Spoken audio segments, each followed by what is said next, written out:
Ya, untuk mengetahui bagaimana perkembangan terkini terkait proses evakuasi korban longsor galian tambang di Gunung Kuda, Kabupaten Cirebon, sudah bergabung bersama kami malam ini Kepala Pusat Data Informasi dan Komunikasi Kebencanaan BNPB, Abdul Muhari. Selamat malam, Assalamualaikum Pak Abdul. Selamat malam, Mas.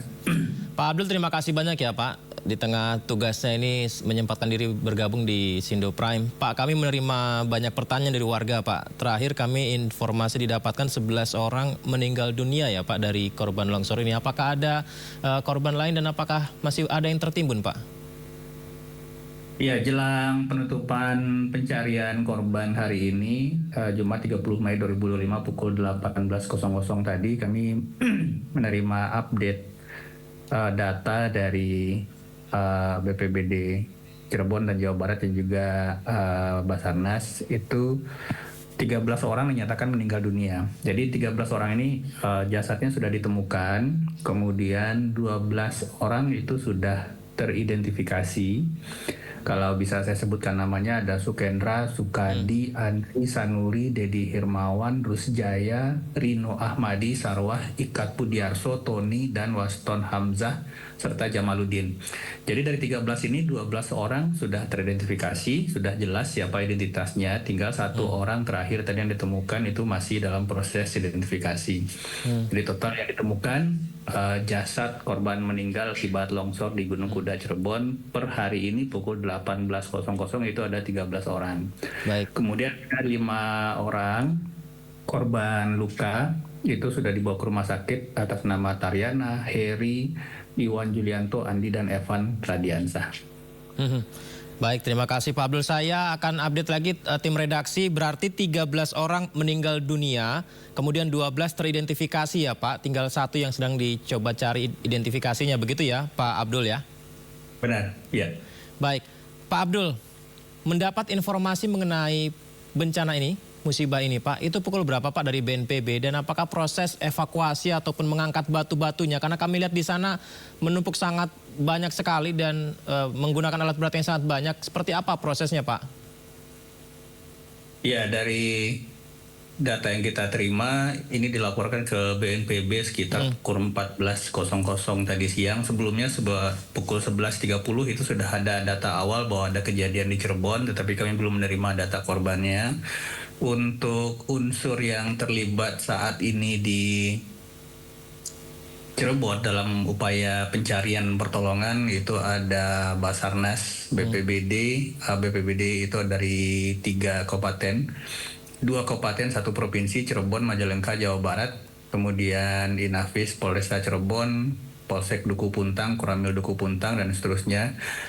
Cukup banyak tenaga dan personil serta sumber daya alat perlengkapan yang dikerahkan di lapangan.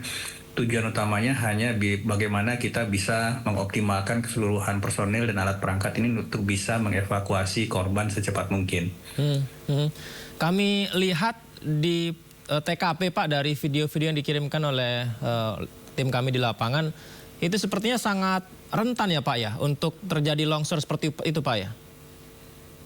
Ya, sebagaimana disampaikan oleh Gubernur Jawa Barat sebelumnya, bahwa tempat ini mengalami kejadian longsor bukan hari ini, itu bukan kejadian pertama.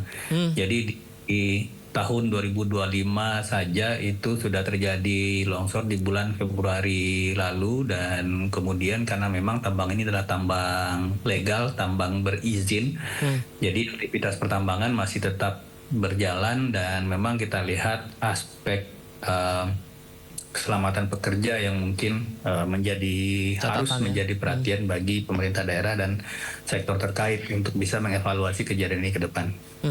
Kira-kira apakah masih ada yang tertimbun Pak hingga saat ini Pak? Untuk korban hilang ini data kami masih terus divalidasi di lapangan karena kami masih menunggu laporan dari baik itu keluarga, kerabat maupun rekan kerja yang sebelumnya pada pagi tadi sebelum pukul 10.23 itu ada di lokasi kejadian. Jadi memang untuk data korban hilang, berapa yang masih masuk dalam daftar pencarian orang, itu masih terus kita update di lapangan. Kita belum punya jumlah pastinya. Segera setelah nanti mungkin sudah dikonsolidasikan oleh Basarnas dan petugas di lapangan kita akan sampaikan.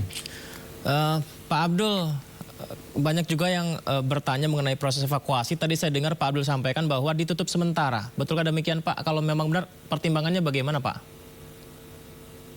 Jika ada kejadian bencana atau kedaruratan seperti yang terjadi di Gunung Kuda ini, tentu saja lokasi kejadian harus ditutup sementara karena ini supaya memberikan ruang yang cukup bagi personil pencarian dan pertolongan di lapangan agar bisa bekerja optimal.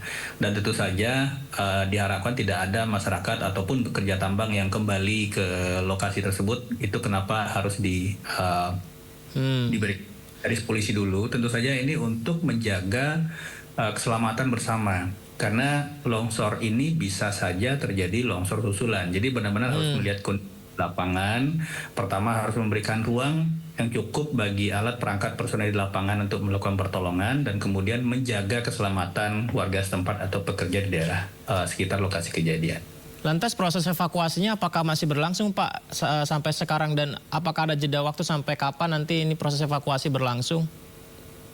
Tergantung nanti laporan orang hilang yang diterima di posko. Kami sudah mendapatkan laporan bahwa sudah ada posko darurat di lokasi kejadian untuk menampung kabar atau mungkin laporan saudara, kerabat maupun rekan kerja yang belum ditemukan pasca kejadian longsor. Nah, ini akan kita lihat kalau misalkan dari korban jiwa yang sudah ditemukan masih ada dirasa korban hilang, tentu saja upaya pencarian akan dilakukan. Basarnas punya SOP itu paling tidak 7 kali 24 jam.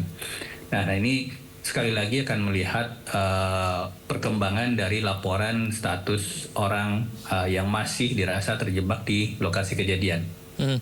Pak Abdul, tadi kami juga mendapat informasi dari Gubernur Jawa Barat Deddy Mulyadi bahwa akan mempertimbangkan untuk menutup lokasi TKP peristiwa musibah hari ini.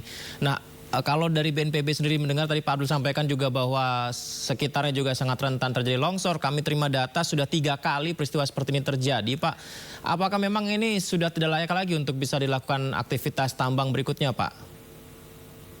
Tentu saja pemerintah daerah dan instansi terkait mempunyai SOP dalam mengevaluasi pelaksanaan dari pekerjaan galian tambang di lokasi penambangan. Sekiranya memang ada potensi kejadian berulang atau aspek HSE atau keselamatan kerja yang tidak dipatuhi, tentu saja ini akan menjadi evaluasi untuk mencegah kejadian serupa di masa depan. Izin satu lagi Pak Abdul, apakah ada catatan di lokasi sekitar juga tambang yang serupa begitu Pak, sehingga dengan ada kerentanan yang sama begitu Pak Abdul? Kalau BNPB mencatat untuk lokasi tambang kita tidak memiliki data itu, tetapi kalau kondisi longsoran akibat tambang yang dikelola oleh masyarakat, khususnya galianci, tentu saja ini sudah bukan kejadian yang pertama ya.